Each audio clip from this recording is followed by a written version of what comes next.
After watching Peller's interview on the Honest Bunch podcast, here are two things I noted that are very, very important. First thing is, Peller mentioned something about coaches, some Nigerian coaches in football. He mentioned something about them being gay and manipulating some of their students who have been under their care to learn the skills of football and to implement them in their daily lives for their future and their advancement. But now, what some of these coaches now turn out to do is to start manipulating these boys, sexually harassing them, which is GBV, sexual assault. Many of these boys get humiliated.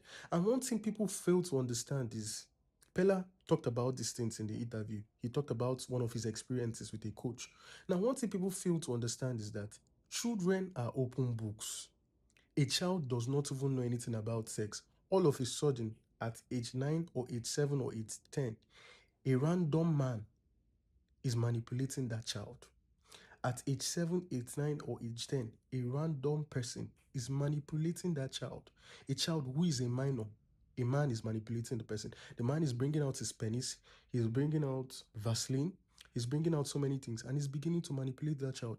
The man, that coach, would start introducing that child to pornography. There are so many children, there are so many grown-up men today who their first experience of sexual encounters came from men.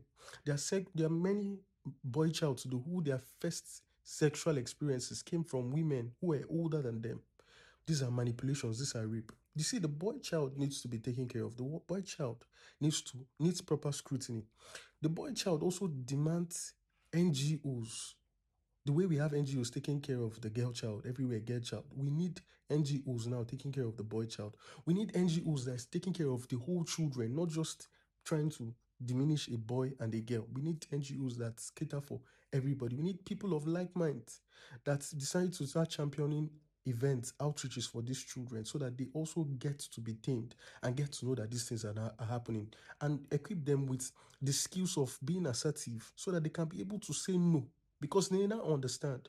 Once children don't understand that these things are happening, people that already know how malleable the mind of a child is will keep on using this against them, will keep on manipulating them. So it is important that people know that these things are happening and then we start taking action. The second thing Pella mentioned in the video on the Honest Bunch podcast was his first sexual experience. He had mentioned that he went to visit a friend and then the friend's auntie, either his friend's auntie or the friend's mom, manipulated him sexually. Yes, manipulated him sexually. And then he started talking about that. Now imagine a child who gets sexually manipulated at that young age. He said that anytime he goes to the classroom, he started having erections everywhere. He'll be in the classroom, someone passes wearing skirt. He's sexually stimulated. Someone passes around, teachers will come out, or girls wearing braziers or something.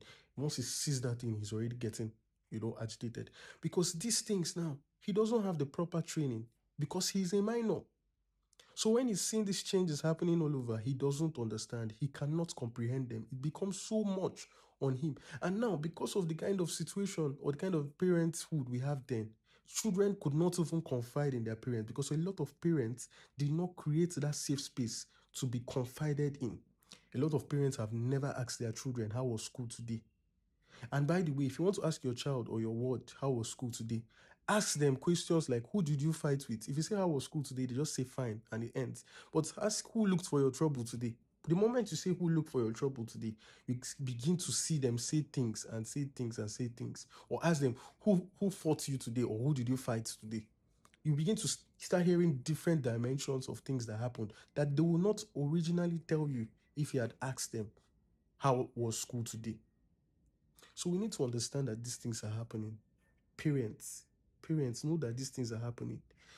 Know that these things are happening. Don't be sending your children or your son or daughters to people's houses when you don't know them very, very well. Don't also shun what they tell you when children finally try to explain to you that this is what is happening. Don't shun it. Don't shun them down and say that it's not true, you're lying. Even if they're lying, still take whatever they're telling you seriously because we cannot be too careful in the kind of world we are living. The CSP of Delta State, Delta Police Command, was on the news recently talking about it in a conference that a lot of children get harassed She even gave an experience of a 12-year-old boy was who was being harassed sexually from the age of 10, assaulted by the barber. They sent him to a barber to learn how to plait hair, to learn how to shave hair for people. And then the barber, on the first day of arrival, the barber introduced him to pornography, started putting his penis in his anus, introduced him to lubricants, introduced him to blowjobs. These are all happening. And as all these things progressed, the boy did not have a safe environment to report.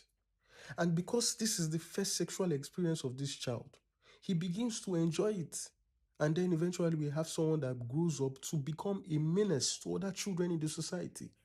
Because this kind of child now, eventually, if you send him to a boarding school, this is what he knows. So this is what he's going to do in boarding school. So many people that are gay today in Nigeria, I can beat my chest saying this. So many people that are gay today in this part of the world are gay because they had men that manipulated them sexually. They had men that made them understand that the first sexual experience was man and man. They got introduced to same-sex pornography. Yes, it's happening. And these are children. We don't get to dictate for them at such young age. Let children know that these things are happening. And let us work together to ensuring that the nation is in a safe space.